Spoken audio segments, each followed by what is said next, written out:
Helicopter থেকে প্রাণঘাতী অস্ত্র থেকে বিক্ষোভকারীদের উপরে গুলি করার শেখ হাসিনার নিজের মুখে দেওয়া অডিও নির্দেশ এখন আমাদের হাতে। খুনি হাসিনার ক্ষমা নাই। অনেকে বলছেন এটা পাবলিক করতে, সেটা আপাতত করা যাচ্ছে না। মাফ করবেন, আইনি প্রক্রিয়ার কারণে। নিশ্চিন্ত থাকেন, আদালতে এভিডেন্স হিসেবে পেশ করা এবং আদালতের গ্রহণ করার পরে এভিডেন্সটা আপনারা সবাই সেই পিশাচিনীর রক্ত হিম করা নির্দেশ শুনতে পারবেন। আমাদের টিমের অনুরোধ রাখতেই হচ্ছে, এইটা পাবলিক হইলে এভিডেন্স হিসেবে দাখিলের ক্ষেত্রে আইনি সমস্যা থাকতে পারে বলে জানাইছেন ওনারা। তাই আমরা চাই হাসিনার শাস্তি। ওই রেকর্ড পাবলিশ করার জন্য নানা ধরনের চাপ হবে, ট্রল হবে, বলা হবে মিছা কথা বলতেছি, শুনে যাবেন, পাত্তা দিবেন না। আমাদের যে কোর্ট টিম, আমি, ইলিয়াস, মাহমুদ ভাই, সবার কাছেই আছে জিনিসটা। তাই আওয়ামী লীগের উস্কানিতেও তোলা হইয়েন না, তবে আশাহত হইয়েন না। তো একেবারে আজকে বিনা জিনিসে ফেরাবো না, খুশি করে দিব শেষে। যেগুলো আদালতে এভিডেন্স হিসেবে দেওয়া হবে না তার থেকে কিছু শোনাবো, পরে আসতেছি ওই ব্যাপারে। আমি কইছিলাম হাসিনার বাসন নাই, পশ্চিম তারে ছাই দিয়া ধরবে। দেখেন, হিউম্যান রাইটস ওয়াচ প্রতিবেদন দিছে প্রফেসর ইউনূসের কাছে। সেইখানে পুলিশদের নিজেদের ভাষ্যেই প্রমাণ পাওয়া গেছে কতটা নৃশংস হত্যাযজ্ঞ চালানো হয়েছিল। এখানে বলা হয়েছে যে পুলিশ বিক্ষোভকারী ছাড়াও তাদের আশেপাশে বাসাবাড়ির জানলা গেটে দাঁড়ায় থেকে দেখতে থাকা মানুষের উপরে যারা সাক্ষ্য দিতে পারে তাদের উপরে গুলি চালাইছে, যেন কেউ নৃশংসতার সাক্ষ্যটা দিতে না পারে। এই যে এখানে লেখা আছে, পুলিশই বলছে যে এই নৃশংসতা চালানোর নির্দেশ রাজনৈতিক নেতৃত্বের কাছ থেকে আসছিল। পুলিশ অবশ্য নিজের মুখেও বলছে, যেমন ধরেন এই যে এই ভিডিওটা, আমাদের উপর নির্দেশনা আছে, আজকে যদি আপনারা বের হন আমরা কিন্তু ডাইরেক্ট গুলি, আমাদের ব্যবস্থা আমরা নিব। শীর্ষ কর্মকর্তা সিসিটিভি দেখছে, ভিডিও গেমস যেমন খেলে এরকম দেখে দেখে দায়িত্বরত কর্মকর্তাদের এমন ভাবে গুলি করার নির্দেশ দিচ্ছিল যেন তারা ভিডিও গেম খেলতেছে। পুলিশের গুলি করার নিয়ম পায়, সেখানে গুলি না করে শরীরের বিভিন্ন প্রধান অঙ্গ প্রত্যঙ্গে সিসার বুলেট ব্যবহার করে গুলি করছিল, শরীর লক্ষ্য কইরা। এমনকি যখন তাদের জীবনের উপরে, মানে পুলিশের জীবনের উপরে আঘাতের কোনো ধরনের শঙ্কা ছিল না। ব্যারিস্টার আরমান র্যাব টিএফআই সেলের আয়না ঘরে বন্দি ছিল, সেই সেলটা আবিষ্কার করা হয়েছে। সেখানে হাজারের উপরে বন্দি থাকতো, অবিশ্বাস্য সংখ্যা। 8টা কবর সেল আবিষ্কার হয়েছে 3 ফিট বাই 4 ফিট, যেখানে শুধু বসে থাকা যায়, শোয়াও যায় না। অনেক এভিডেন্স নষ্ট করা হইল, পুরা স্থাপনা বিস্ফোরণে উড়ায় দেওয়ার পরিকল্পনা করছিল জল্লাদেরা, যেন এই এভিডেন্স বাইরে না আসে। ওই দিন যেন ফিরে না আসে, হাসিনার দিন, সেটা নিশ্চিত করার জন্য বিশাল কাজ বাকি আছে ভাইরা, এখনই ক্ষান্ত দিয়েন না। অনেকে বলছেন যে সিরিয়াজে 1 মাসে করলো, তা আমরা 6 মাসে কেন করতে পারি নাই? তার উত্তর হচ্ছে, আমাদের পুরো একটা হোস্টাইল প্রশাসনের সাথে কাজ করতে হচ্ছে। পুরাই তো হাসিনার প্রশাসন। বিপ্লবের পক্ষের শক্তিকে দূরে সরাই রাখা হয়েছিল, তাই আমাদের ক্রুশিয়াল শক্তিকে কাজে লাগাতে পারে নাই সরকার। বিপ্লবের শক্তি নানা ধান্দায় ব্যস্ত হয়ে গেছে। তো এই কাজকে ফ্যাসিলিটেট করার জন্য যে প্রভাব, ইনফ্লুয়েন্স দরকার, তেমন মানুষের সংখ্যা তো কম। তবে কাজ হইতেছে, ভরসা রাখেন, সরকারকে নির্বিঘ্নে কাজ করতে দেন। দাবি দেওয়ার নামে অরাজক পরিস্থিতি তৈরি করে সরকারের চলার পথকে কণ্টকাকীর্ণ করে দেবেন না। এই সরকার যেন বেশি দিন থাকতে না পারে, এটাই আওয়ামী প্ল্যান, এটা এজেন্সির প্ল্যান। এই এজেন্সিগুলোর উপরে কর্তৃত্ব স্থাপন করা যায় না এখনো তারা স্যাবোটাজ করে নানা জায়গায়। ভাই, ফেসবুকে চিল্লায় কাজ হয় না, মাঠে কাজ করতে হয়। সেটা সময় লাগে, এনার্জি লাগে, ঘাওড়াদের দাবরানি দেওয়া লাগে। এই কাজ যারা করতে পারবেন না তারা হুদাই লাগেন না মানুষজনের পিছে। আমার পিছু লেগে আছে অনেকজন, আর কি লেগেন না, লাভ নাই আর কি, লেগে কোনো কিছু করতে পারবেন না আর কি। আমাদের এই মুহূর্তে করণীয় হইতেছে প্রফেসর ইউনূসের সরকারকে সর্বাত্মকভাবে সহায়তা করা। প্রফেসর ইউনূসকে বলতে হবে যে আপনার উপদেষ্টা পরিষদ পুনর্গঠন করেন, দক্ষ তরুণদের উপদেষ্টা পরিষদে অন্তর্ভুক্ত করেন। দেশের মধ্যে আওয়ামী লীগারদের দাবরানির উপরে রাখার জন্য সব ধরনের কৌশল নিতে হবে। আওয়ামী লীগের পক্ষে যেই কথা বলবে তারই দাবরানি দেওয়া হবে। দেশের বাইরে যারা আওয়ামী লীগের পক্ষে কাজ করতেছে তাদের বিরুদ্ধে আমাদের ফরেন মিশনগুলোকে সক্রিয় করতে হবে। ওই যে সেদিন দেখেছিলাম না, কানাডার একজন আমাদের ভাইদের নাম থাম ছবি টবি দিয়া প্রচার চালাচ্ছে, ওদের নাকি পিটাবে। ওই ইত্তেফাকের নাকি কানাডার প্রতিনিধি, ওই ইত্তেফাকে কানাডার প্রতিনিধি থাকে কিভাবে? ইত্তেফাক ভালো হইয়া যান। হাসিনার লেসপেন্সারি করেছে আপনার মালিক, এখন এই সমস্তকে আশ্রয় দিতেছেন, সামাজিক প্রতিষ্ঠা দিতেছেন। পুলিশে যারা অসহযোগিতা করতেছে তাদের নির্দয়ভাবে অব্যাহতি দিতে হবে। তারপরে সবার সম্পদের খোঁজ নিয়ে টান দিতে হবে। ইন্ডিয়ান সকল ইন্টারেস্টকে, সকল পণ্যকে বর্জন করতে হবে। ইন্ডিয়ার সাথে লটর পটর যারা করতে যাবে তাদের সামাজিকভাবে লজ্জা দিতে হবে। মিডল ক্লাস আর আপার মিডল ক্লাসের মধ্যে যারা আওয়ামী লীগের পক্ষে আওয়াজ তুলতেছে, কাজ করতেছে, তাদের দৌড়ানির উপরে রাখা হবে। সোশ্যাল মিডিয়া ফলো করা হবে। এদের সবার অপ্রদর্শিত আয় আছে, ফাইল ওপেন করেন, কিছু করতেও হবে না, শুধু ফাইল ওপেন করেন, পেটের গু শুকায় জিলাপি ঘুটা হয়ে যাবে। যারা হত্যা করছে আমার ভাইদেরকে, সন্তানদেরকে গুম করছে, পুলিশ, র্যাব, ডিজিএফআই, এদের প্যাকেট করে ফেলতে হবে। বাধা দিতে থাকলে এমন কৌশল না হবে যেন বাধা দিতে না পারে। আমার কাছে কৌশল আছে, ওই জাউরামুর স্ট্র্যাটেজি আছে, শিওর শট।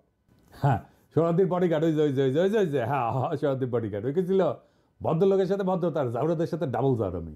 নাহলে আপনি গেলে মরছেন, আমি সেটা ফলো করি। ইন্ডিয়ার এখন মূল প্ল্যান হইতেছে প্রফেসর ইউনূসকে সরানো। প্রফেসর ইউনূসের ব্যাপক আন্তর্জাতিক গ্রহণযোগ্যতার জন্য বাংলাদেশে ইন্ডিয়া কিছুই করতে পারতেছে না।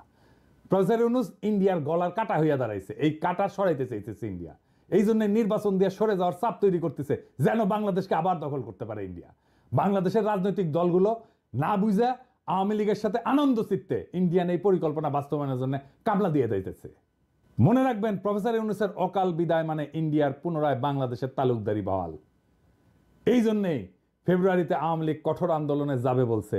আর বিএনপি নাকি সরকারকে সঠিক পথে আনতে আন্দোলনে নামবে। কোন পথে গেছে সরকার? কোন বেপথে গেছে সরকার? সঠিক পথ মানে কি? তবে আওয়ামী লীগ বিএনপি একই সাথে আন্দোলন করছে, দেখেছেন তো? একই সময় আলহামদুলিল্লাহ দুই রসুনের এক জায়গায়, এটা বুঝাতে পারছেন তো? বিএনপি চায় আন্দোলন, আওয়ামী লীগও চায় আন্দোলন। বাহ, কি মজা!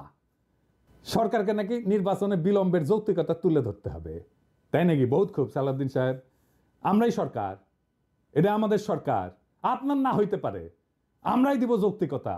ড্যাং ড্যাং করতে তো গেছিলেন ক্যান্টনমেন্টে যে সরকার গঠন করার জন্য। এখন সরকারকে অন করেন না, না এখন সরকার আপনার না, আমাদের সরকার, আপনার না হইতে পারে, তবে দিব, আমরাই দিব যৌক্তিকতা। আগামীকাল দেই, হ্যাঁ মাইনা নেবেন, আমি শিওর।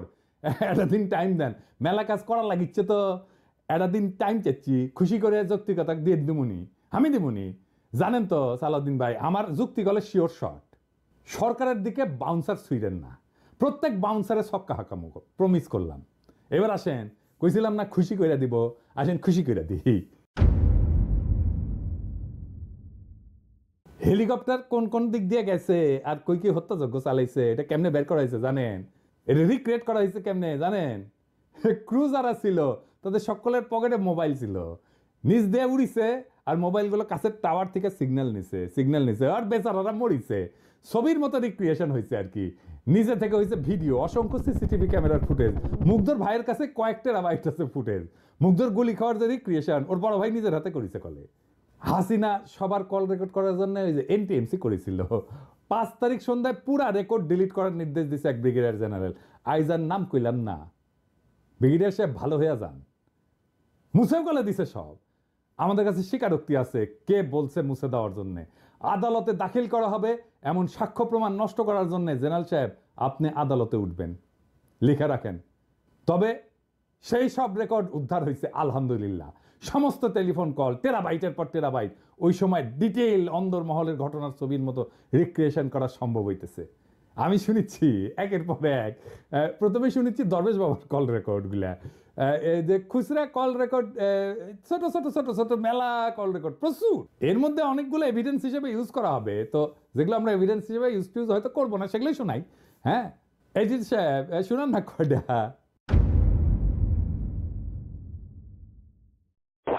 শাকিল স্যার স্যার হ্যাঁ। ওরা আবার আসছে এটা করতে, তো এর মধ্যে আর্মি নাকি একবার ছিল তখন এখন কি অবস্থা হয়েছে ভাই? আমার তো ডিটেল দরকার নেই, এখন কি অবস্থা? হচ্ছে 100+ লোক ভেতরে দরজা ভেঙে ভেতরে ঢুকছে, গেট ভেঙে মেইন গেট। এখন হচ্ছে ওরা আগুন দিচ্ছে আমাদের র মেটেরিয়ালস গুলোতে। আর্মি আসে নাই? আর্মি তখন হয়তো একবার আসছিল, বাট ওরা আবার চলে গেছে। এখন নতুন হচ্ছে বাঞ্চ আসছে, এখন নতুন করে হচ্ছে আবার জড়ো হয়েছে আর right now। শাকিল ওখানে কি অবস্থা? ওখানে ইন্ডাস্ট্রিয়াল পার্কে? হ্যাঁ ওখানে ওই খাতারের ওখানে ওরা স্টে করতেছে আর মাঝে হ্যাঁ। মধ্যে ড্রোন পাঠাচ্ছে উপর দিয়ে, এবং এখন একটু পিছনে হটে আছে বাট স্টে করতেছে ওখানে এখনো। এই মাত্র কথা বললাম, বলবো যে এখনো ওই ওরা স্ট্যান্ড নিয়ে আছে যে সুযোগ ঠিক আছে। পেলে আবার ঢুকবে। জি জি হ্যাঁ স্যার। হ্যাঁ শাকিল স্যার আসসালামু আলাইকুম। স্যার আপনি কি অবস্থা পিপি? আলাউদ্দিনকে চেষ্টা করতেছিলেন, পিপি কিছু ভাঙছে ভিতরে। হুম। তারপরে এখন সানসিটির থেকে এসে আমাদের পার্কে 2 নম্বর গেটের এখানে আসছিল, তো পুলিশ কিছু ছত্রভঙ্গ করছে ওখান থেকে, হুম, তো ওখান থেকে সরে গেছে এখন আপাতত। হুম, ঠিক তো আছে। এখন এরা কারা ছিল? এরা স্যার ওই বাইরের, মানে এরা তো কোনো ছাত্র না, বাইরের এরা। হুম। না ছাত্র না তো বুঝলাম, কিন্তু আমাদেরটাকে কেন টার্গেট করতেছে? নিশ্চয়ই প্ল্যান করে টার্গেট করতেছে। এটা তো স্যার এই মুহূর্তে আমি বুঝতে ঠিক পারছি না। আছে, এনিও চলে গেছে। হ্যাঁ, ওদেরকে পিছায় হটাইছে এখন। হুম, আর আমি স্যার আছি ঢাকা অফিসে আজকে। ঠিক আছে, জি স্যার। আপনি ফলো করেন, তাই আমাকে জানাতে থাকেন। জি আচ্ছা স্যার। জি সালামালাইকুম স্যার। আসসালামু আলাইকুম। স্যার স্যার স্যার ভালো আছেন? স্যার আলহামদুলিল্লাহ স্যার। আচ্ছা, ওই আইএফআইসি তে তো আপনি মঞ্জুরকে দিয়ে দিয়েছেন, স্যার স্যার স্যার রাশিদকে দেবেন না? রাশিদকে দিয়ে দেন। স্যার একটু আমাদের স্যার হলো কি, ওই যে এরা যারা ছিল, হুম, মানে যেমন স্যার ওই যে এই এগুলো আমাদের মানে এফডির পজিশনের এগেনস্টে। আর ফাইন্যান্সিয়াল ইনস্টিটিউশন ডিভিশনে যারা, ওদের এগেনস্টে আবার ফাইন্যান্সিয়াল ইনস্টিটিউশন দিতে হয়। মানে এরকম একটা আছে। তো একজন একজন করে স্যার দিচ্ছি, আমি দিব না সেটা বলি নাই। না আপনি রাশিদকে দিয়ে দেন, আমার রাশিদ দরকার আব্দুর রহমান। আর থার্ড ম্যান যে আরেকটা তো মুস্তফাও তো এখন চলে যাবে, স্যার ওনার তো, হ্যাঁ ওনার তো বোধহয় আরো কিছুদিন সময় আছে স্যার। অক্টোবরে চলে যাবে। ওইগুলো স্যার আমরা আমার মনে হয় স্যার, যদি আপনি যদি স্যার এফআইডি থেকে কাউকে চুজ করেন তাহলে একটু সুবিধা হয় আর কি। কারণ এরা তো স্যার এই যেমন স্যার যে যাদের এগেনস্টে দিচ্ছি ওনার তো এফআইডিতেই ছিলেন আর কি, আমাদের জাফর ইকবাল স্যার, কামনা ম্যাডাম, এটা আর কি। ওইটা হলে স্যার ভালো হয়।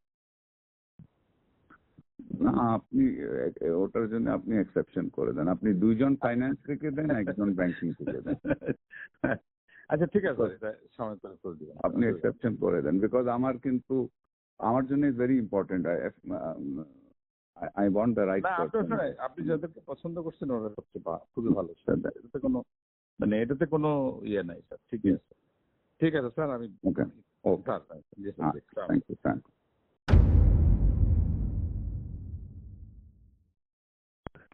সালমান ভাই, হ্যাঁ আপনি কি গণভবনে? হ্যাঁ, তা আমি আসতেছি আর কি, এটাই। আসুন। আপাবদাও যে ইয়েদেরকে ডাকছে, ফ্যামিলিদের শুনলাম, কোন ফ্যামিলি? ওই যারা গুলি খেয়েছে, আচ্ছা আচ্ছা, আজকে 11টায় ডাকছে। 11টা না, 11টা উপরে গেছেন, 12টা জাপানিজ এম্বাসি আসবে। হ্যাঁ, 12টা জাপানিজ অ্যাম্বাসেডার আসবে। ও জাপানি অ্যাম্বাসাডার আসবে। 12টা। তাহলে বিকালে আসি, তাহলে একটা কাজ করি আমি তাহলে। এখন তো ডাকেন ব্যাংকে, হ্যাঁ, ফ্যামিলিদেরকে এখন ডাকে নাই। ও তাহলে বিকালে আসি, 3টা-4টার দিকে আসি। জি জি, আসসালামু আলাইকুম। সালমান ভাই, হ্যাঁ, আমার সাবস্টেশনে যে ধারা করছিল ওরা মুভ করে কোন দিক থেকে এখন আপনার দিকে যাচ্ছে, দেখসুলপুর দিকে যাচ্ছে। দেখুন কত অলরেডি রিচ করেছে, ওখানে আর্মি গেছে, সব আমাদের অ্যাটাক আমার ওদিকে গেছে আর্মি, কিন্তু আপনার ওদিকে কিন্তু আর্মি এখনো পৌঁছায় গেছে, গেছে, আর্মি চলে এসেছে। ঠিক আছে, আমরা ওকে।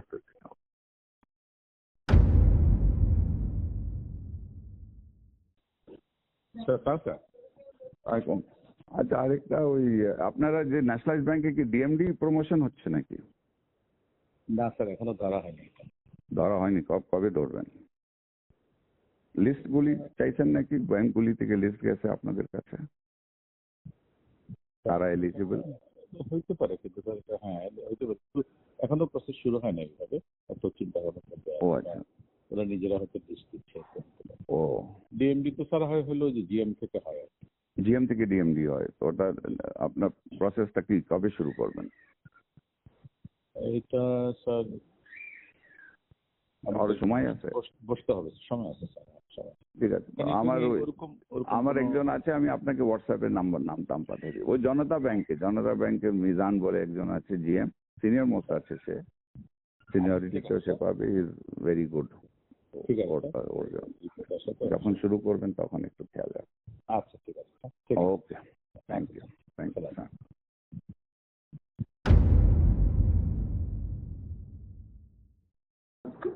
हाँ, अस्सलाम वालेकुम। Salman, Bildur is in Molvi Bazaar for a local meeting with all the MPs and all that. Okay. Can you meet tomorrow? हाँ, sure. Give me a call tomorrow. Okay, ठीक है।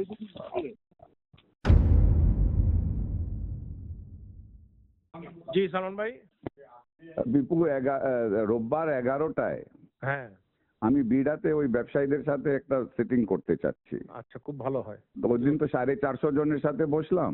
হ্যাঁ, তো আপাতত বললো কি হ্যাঁ তোমাদের সমস্যাটা আমরা দেখবো। হ্যাঁ, তো এখন আমি 50-60 জনকে নিয়ে তুমি আমি ঠিক আছে, টিটো হ্যাঁ, পলক ঠিক আছে। আমরা বসে ওদের কথা শুনি কি কি সমস্যা জি, আছে না জি, আছে, জি, একটু জি, দেখানো জি। তো দরকার, ইকোনমিটা জি, ঠিক অবশ্যই, করতে অবশ্যই, হবে। অবশ্যই। তো তুমি তো একটু নোট করে রাখো 11টায় বিডাতে, বিডাতে 11টায় রোববার দিন। রোববার দিন। জি, okay, thank you.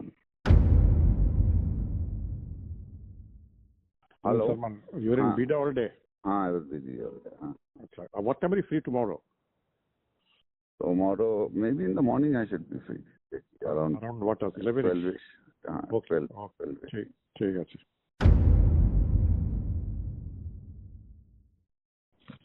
Hello, are you back in office or?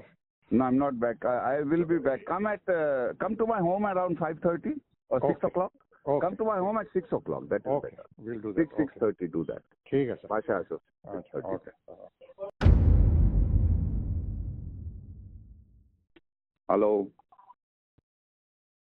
Hello. Lines are not clear, right? Hmm. Hello. Hello. हाँ ठीक है, अभी वो किया जा रहा है, क्या? कंट्रोल में लाने का कोशिश किया जा रहा है, हो जाएगा इंशाल्लाह, कल तक पता लगेगा। इंशाल्लाह प्रोग्राम कर रहे हैं। ओके, बस दुआ करो। ओके। হ্যাঁ দেখেছেন না হিন্দি না উর্দু কিবান কিবান কয় দেখেছেন, কে যেন ফোন করেছিল, খুঁজে বের করেছি ওটা কে।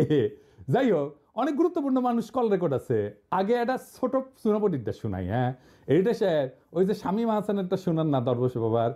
এই শামীমা হাসান কে জানেন? আগে আগে শুনে নেন, আগে শুনেন। ওই হচ্ছে venture capital and private equity association of বাংলাদেশের সভাপতি, ভিসিপিআব কয়। ওই আবার association of software and information services বেসিসের সভাপতি ছিল, জয়ের নাকি পার্টনার ছিল বিজনেস। আগে শুনেন তার আলাপ। জি, আসসালামু আলাইকুম স্যার, আমি শামীম বলছিলাম। কোন শামীম? শামীম, আমি ওই ভেঞ্চার ক্যাপিটাল অ্যাসোসিয়েশনের প্রেসিডেন্ট, বিসিসির পাস্ট প্রেসিডেন্ট স্যার। একটু গাইডেন্স নেওয়ার জন্য ফোন দিলাম স্যার। আমি এইমাত্র বিসিসিআই, বিএসসি সবার সাথে কথা বললাম। আমাদের তো স্যার একটু এখন মানে ব্যবসায়ী সমাজ থেকে বিবৃতি দেওয়া, তারপর কারফিউ উঠলে শান্তি সমাবেশ করা, আমাদের একটু স্যার সবার তো অ্যাক্টিভ হওয়া দরকার স্যার। তো করেনি গুলি। হ্যাঁ, আমি তো আমাকে বলতে হবে কেন? এটা আপনারা করেন। জি স্যার, করতেছি স্যার। আপনি একটু গাইডলাইন দিন। আপনারা উদ্যোগ নেন। জি স্যার, আমি এখনই সবার সাথে কথা বলতেছি স্যার। উদ্যোগ নেন, এটা নেন। জি, ঠিক আছে স্যার। ওকে ওকে স্যার। জি জি, আপনারা কন্ডেম করেন। জি স্যার, ওইটাই করতেছি স্যার। আপনারা নিন্দা জানান। আপনারা নিন্দা জানাচ্ছেন না কেন? জি স্যার, ওইটাই করতেছি স্যার, সবার সাথে কথা বলতেছি স্যার। জি স্যার, ঠিক আছে স্যার। Thank you. ওকে, জি, তাওয়াক্কুল। ওরে দেখেন কেমনে প্রথম আলো কেমনে ওরে চাঙ্গে তুলিছে, দেখেছেন? প্রথম আলো ওর লেখা চাপে, ওর খবর চাপে, দেখেছেন? ও কেমনে এলিট বানাইছে প্রথম আলো, দেখেছেন তো? এটা শুনবেন না? আচ্ছা, থাক। বস্ত্রকল মালিকদের সংগঠন Bangladesh textile mills association, BTM এর সভাপতি, আম্বার গ্রুপের চেয়ারম্যান এবং বিটিএম এর সাবেক সহসভাপতি শওকত আজিজ রাসিলের একটা আলাপের ক্লিপ আছে, আজকে শুনলাম কিছুক্ষণ আগে। ওই করছে যে ইন্টারনেট যখন বন্ধ আছিল তখন দরজ বাবাকে ফোন দিয়ে করছে যে আমরা মানে ওই রাসেল আপনাদের টেকনিক্যাল অ্যাসিস্ট্যান্ট দিচ্ছি, কিভাবে আপনি যারা ভিপিএন ইউজ করে ইন্টারনেট অ্যাক্সেস করবে তাদের আইডেন্টিফাই করবেন। বুঝেছেন মাদারচোদ? আমি তো ধরতাম না রাসেল, দেখলাম জিল্লুরের তৃতীয় মাত্রায় গিয়ে ফেচিবাত করিচ্ছু। হ্যাঁ, হারামজাদা হাসিনার আমলে গাছের কাছে এখন তলার করে বেড়ে শিশু জিল্লুর, আপনি মিয়া মানুষ পান না? এই সমস্ত দুর্বৃত্তদের ধরে না ফুটেজ দেন। তৃতীয় মাত্রায় কোনোদিন একজন গার্মেন্টস শ্রমিককে আনিছেন? কাজের বুয়াক ডাকিছেন? রিক্সাওয়ালাক ডাকিছেন? কৃষক এক ডাকিছেন? খালি বড় লোক আর এলিট। হ্যাঁ, ওদের খুব ভালো গন্ধ না, ওদের তো দুর্গন্ধ। ওই হারামজাদাদের কাছে আমাদের দেশের কথা শোনা লাগবে কা? যখন ওই যে এনটিএমসি তৈরি হচ্ছিল তখন যারা এই কল রেকর্ড করেছিল আর কি, শুনেছিল, তারা প্রেমিক প্রেমিকার নাকি রসালো প্রেমময় আলাপ আলাদা করে রেকর্ড করতো, আর ওটা শুনে নাকি লাগতো। হ্যাঁ, আর দেখেছেন আমার কি করা লাগিছে, দেখেছেন? শালা দরবেশ বুড়া বেটা খাটাস, ভালো করে বাংলাও কবের পারে না, উহুর সব অশ্লীল ফোন আলাপ শুনে ট্রান্সক্রিপ্ট করা লাগিচ্ছে কোন টাইমে কি ঘটেছিল। আমার উপরে এই খাইস্টা কাজের ভার কেন দাও খোদা তালা? বারে কেন আমার উপর কেন? আর মানুষ পান নাই, বারবার শুধু আমার উপরেই, কেন?